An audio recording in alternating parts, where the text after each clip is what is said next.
Video मुकम्मल देख ले करे डिमांड लोकेशन ज़ेर ज़मीन पानी कड़वा मीठा सालाना आबाद गैर आबाद कुछ गैर आबाद शमासा पानी सालाना पानी बराना A to Z तफसील वीडियो च मौजूद होंदी है दोस्तों। बिस्मिल्लाहिर्रहमानिर्रहीम। पाकिस्तान ते दुनिया भर च वेखण वालन ते सुनण वालन मेरी तरफों एक बार फिर अस्सलाम वालेकुम। मेरे दोस्तों तुसीं वेख रहे हो फेसबुक पेज पंजाब ज़मीन ऑनलाइन और यूट्यूब चैनल पंजाब ज़मीन TV। मैं तुहाडा दोस्त मोहम्मद इमरान खान तहसील हरूनाबाद ते ज़िला बावलनगर। दोस्तों ਜਿਹੜੇ भी दोस्त चैनल ते नवे ने वो चैनल ਨੂੰ सबसक्राइब करन ते बैल आइकन दी घंटी ਨੂੰ ਪ੍ਰੈਸ ਕਰਨ ताकि साड़ी ਜਿਹੜੀ भी वीडियो आवे उनका नोटिफिकेशन सब तो पहले तुहाडे तक पहुँचे। दोस्तों देखो जी वीडियो चैनलों ते बहुत चलदियां पईयां ने।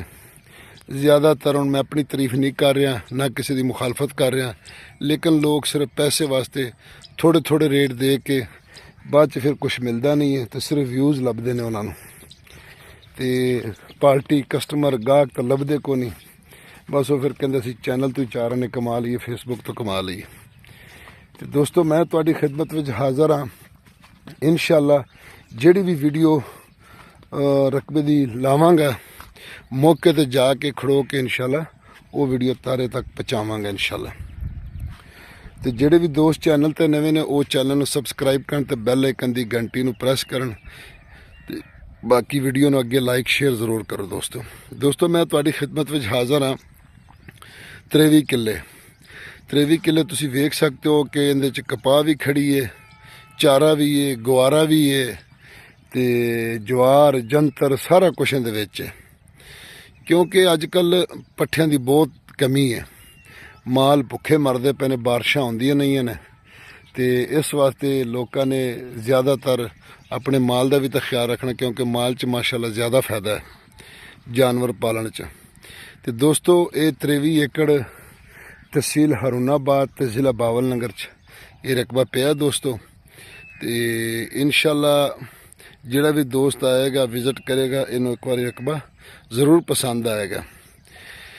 तो दोस्तों सालाना इहदा पानी है नहरी पानी, सालाना इहदा पानी है, थल्ले दा पानी इत्थे नमकीन है, कड़वा नहीं है, मिठा नहीं है, नमकीन है। यारानों दोस्तानों जमा चैनल सब्सक्राइब की और बेल आइकन घंटी दबाओ कि टूलो नमक की जमा वीडियो ताश तो और रसीजी। दोस्तानों पंजाब की जमक वाखली कुल जमकी दी नो मुस्तकबिल मुदी बचानो समसी अमन दा सकून दा। दोस्तों जिहड़ा भी दोस्त अगे पंजाब उर्दू च करते सी हुण पंजाबी च वीडियो कर रहे हैं। तो दोस्तों डिमांड की अगर इनकी गल की जाए तो इनकी डिमांड है जी 24 लाख रुपया फी किले का। तो इत्थे ठेका चलता पाया 75 तो 80 हज़ार रुपया। तो बाकी दोस्तों वीडियो नूं लाइक शेयर जरूर करो अपने दोस्तों नाल ताकि साडा तुहाडा एक दूसरे नाल कॉन्टैक्ट रहे, एक दूसरे के राबते च रहीए। तो वड्डियां जमीनां लैण वाले भी आ जाओ मैदान च। इंशाअल्लाह जमीनां बहुत आ गई हुण जिवें जिवें अगे टुरांगे तो इंशाअल्लाह उन्हां दी वीडियो बनावांगे। तो अपनी दुआवां च याद रखो। फी ईमान अल्लाह। अल्लाह हाफिज़।